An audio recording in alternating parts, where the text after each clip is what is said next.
جنگ کبھی صرف میدان جنگ تک محدود نہیں رہتی، وہ دھیرے دھیرے انسان کی روزمرہ زندگی تک پہنچتی ہے۔ آج جو کچھ ہو رہا ہے وہ صرف ایک علاقائی تنازع نہیں ہے، یہ ایک ایسی تبدیلی ہے جو عالمی معاشی نظام کو متاثر کر رہی ہے۔ اس وقت تیل کی قیمتیں بڑھ رہی ہیں، لیکن مارکیٹس اب بھی پرسکون نظر آتی ہیں۔ یہ سکون حقیقت میں سکون نہیں ہے، یہ ایک وقتی ٹھہراؤ ہے۔ تو اصل مسئلہ صرف قیمت نہیں ہے، اصل مسئلہ یہ ہے کہ عالمی سپلائی سسٹم دباؤ میں آ چکا ہے، اور اس کی سب سے بڑی مثال اسٹریٹ آف ہارموز، جہاں سے دنیا کا تقریباً 20% تیل گزرتا ہے، وہ متاثر ہو چکا ہے۔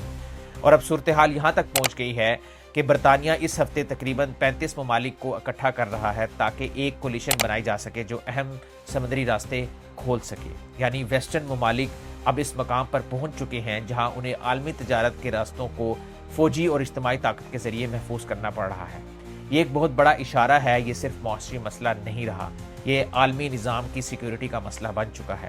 ایک سادہ سی بات سمجھ لیں، جب توانائی مہنگی ہوتی ہے تو ٹرانسپورٹ مہنگی ہوتی ہے، ٹرانسپورٹ مہنگی ہوتی ہے تو پیداوار مہنگی ہوتی ہے، پھر زراعت متاثر ہوتی ہے، اور آخر میں کھانا مہنگا ہو جاتا ہے۔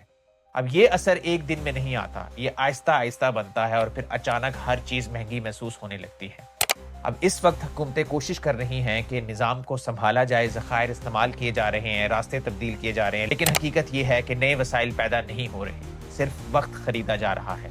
پاکستان جیسے ممالک کے لیے جو توانائی درآمد کرتے ہیں اور جہاں پہلے ہی مہنگائی کا دباؤ ہے، یہ صورتحال زیادہ خطرناک ہو جاتی ہے۔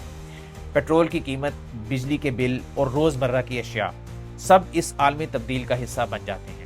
اور سب سے اہم بات یہ، ابھی بھی بہت سے لوگ یہ سمجھ رہے ہیں کہ یہ سب وقتی ہے، لیکن حقیقت میں ہم ایک فالس کام میں ہیں۔ یعنی اس کا مطلب یہ ہے کہ اگر یہ صورتحال جاری رہی تو نظام آہستہ نہیں بدلے گا، بلکہ ایک مقام کے بعد اچانک شدید رد عمل دے گا۔ اس لیے یہ سمجھنا ضروری ہے، یہ صرف ایک جنگ نہیں ہے، یہ عالمی معاشی نظام کا امتحان ہے۔ سوال یہ نہیں کہ اثر ہوگا یا نہیں، سوال یہ ہے یہ اثر کتنی جلدی آپ کی زندگی تک پہنچتا ہے۔